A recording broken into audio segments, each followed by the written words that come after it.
संतोष मगर official या आपल्या YouTube चॅनलमध्ये स्वागत आहे. चॅनलला सबस्क्राईब केलं नसेल तर सबस्क्राईब करायला विसरू नका. शिक्षक भरती व शैक्षणिक घडामोडी संदर्भातल्या महत्त्वाच्या अपडेट्स आपण या चॅनलला पाहतो. जर हा व्हिडिओ फेसबुकवरती पाहत असाल तर फेसबुकला फॉलो करायला विसरू नका.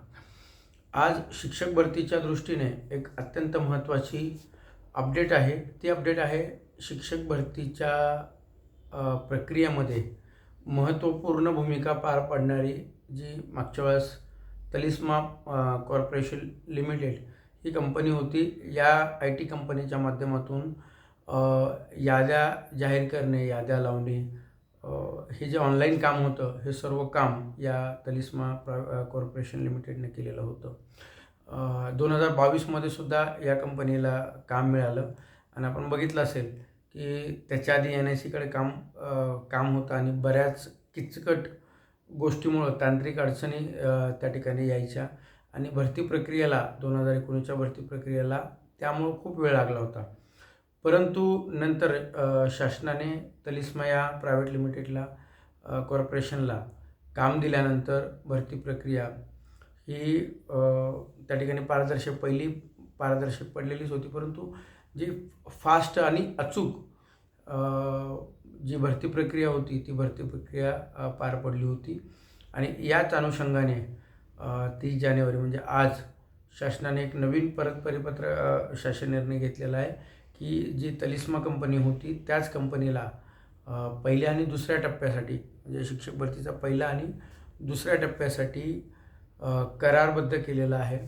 हा करार 1 वर्षासाठी त्या ठिकाणी केला आहे आणि किंवा मग मुलाखत आणि मुलाखतीशिवाय यानंतरची जी प्रक्रिया घडेल तिथपर्यंत हा करार शासनाने त्या ठिकाणी केलेला आहे.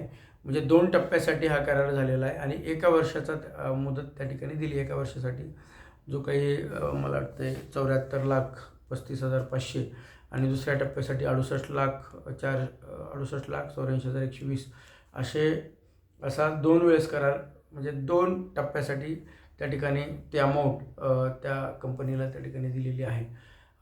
विशेष असं आहे की आता शिक्षक भरती प्रक्रियेमधला महत्त्वाचा जो टप्पा होता तो म्हणजे रजिस्ट्रेशनचा, नोंदणी करण्याचा, तर तो पूर्ण झालेला आहे. अनेक उमेदवारांनी त्या ठिकाणी नोंदणी केलेली आहे. परंतु आता यापुढचा जो टप्पा असणार आहे तो असणार आहे की जाहिराती पोर्टलला अपलोड करणे, जाहिरातीचे आदेश देणे, जाहिराती मागवणे, त्या अपलोड करणे आणि अपलोड केल्यानंतर त्या जाहिरातीला प्रेफरन्स देण्याची जी प्रक्रिया आहे त्या प्रक्रियेमध्ये ती प्रक्रिया पार झाल्यानंतर तिलिस्मा आता इथून पुढचं काम तर तिलिस्माचं सुरू झालेलं आहे. कारण हे सर्व जे काम आहे जाहिराती अपलोड करणे असतील सॉफ्टवेअरमध्ये, त्यानंतर प्रेफरन्स घेणं अपलोड करणं, हे सर्व काम आता ही कंपनी त्या ठिकाणी पार पाडेल. महत्त्वाचं म्हणजे 22मध्ये चांगलं काम खरंच कंपनीने केलेलं होतं म्हणून ही मुदतवाढ त्यांना मिळालेली आहे. त्यामुळे एक आनंदाची गोष्ट अशी आहे की भरती प्रक्रिया आता लवकरात लवकर त्या ठिकाणी होणार आहे. कारण 1 वर्षाची मुदत त्यामध्ये मुलाखत आणि मुलाखतीशिवाय अशा दोन्ही प्रक्रिया त्या ठिकाणी पार पाडायच्या असल्याकारणाने लवकरच शिक्षक भरतीची ही प्रक्रिया त्या ठिकाणी सुरू होईल.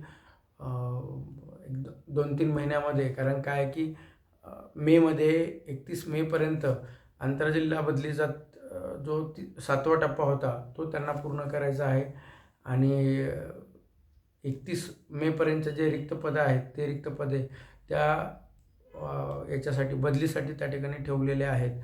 आणि आपलेसुद्धा पदभरती करताना जूनपर्यंत जे रिक्त होणारे पद आहेत ते त्या ठिकाणी घेतलेले असल्यामुळं पदभरती ही 12 ते 15 हजारापर्यंत त्या ठिकाणी होऊ शकते. अधिकृत आकडा अजून आलेला नाही आहे, परंतु जे काही माहिती आम्हाला मिळते त्यामध्ये 12 ते 15 हजारापर्यंत ही शिक्षक भरती त्या ठिकाणी 100% होणार आहे. आणि एक आता आजपासून काम त्या ठिकाणी दिल्यामुळं लवकरात लवकर म्हणजे पुढच्या एका 15 दिवसामध्ये पुढची भरती प्रक्रिया ही सुरुवात होऊ शकते. त्यामुळं रिक्त पदं ज्या संस्थेवरती रिक्त पदं असतील तिथला पाठपुरावा करून लवकरात लवकर ह्या ज्या जाहिराती जास्तीत जास्त कशा अपलोड करायला भाग पडता येईल त्यासाठी उमेदवारांनी काम करावं. निश्चितपणे पुढच्या महिन्यामध्ये भरती प्रक्रिया ही सुरू होईल आणि मार्च-एप्रिलपर्यंत त्या ठिकाणी याद्या जाहीर होतील. कारण मेमध्ये जिल्हा बदली झाल्यानंतर त्यांना आस्थापना देण्यासाठी कारण आपल्याला जोपर्यंत त्यांना आस्थापना देणार नाही तोपर्यंत पवित्रच्या उमेदवारांना आस्थापना मिळणार नाहीत, म्हणजे शाळा मिळणार नाहीत. त्यामुळं जिल्हा बदली आणि शिक्षक भरती ही सायमल्टेनियसली त्या ठिकाणी सुरू राहणार आहे आणि जिल्हा बदली झाली आणि त्यांना शाळा मिळाल्या की आपल्याही उमेदवारांना त्या ठिकाणी शाळा मिळतील. त्यामुळे ही भरती प्रक्रिया लवकरात लवकर कशी पूर्ण होईल यासाठी सुद्धा जे काही निवेदनाची गरज असेल किंवा तांत्रिक अडचणी असतील ते दूर करण्यासाठी नक्कीच संघटनेच्या माध्यमातून त्या ठिकाणी प्रयत्न केले जातील. आणखीन जर काही माहिती अपडेट आली तर आपल्यापर्यंत ती दिली जाईल.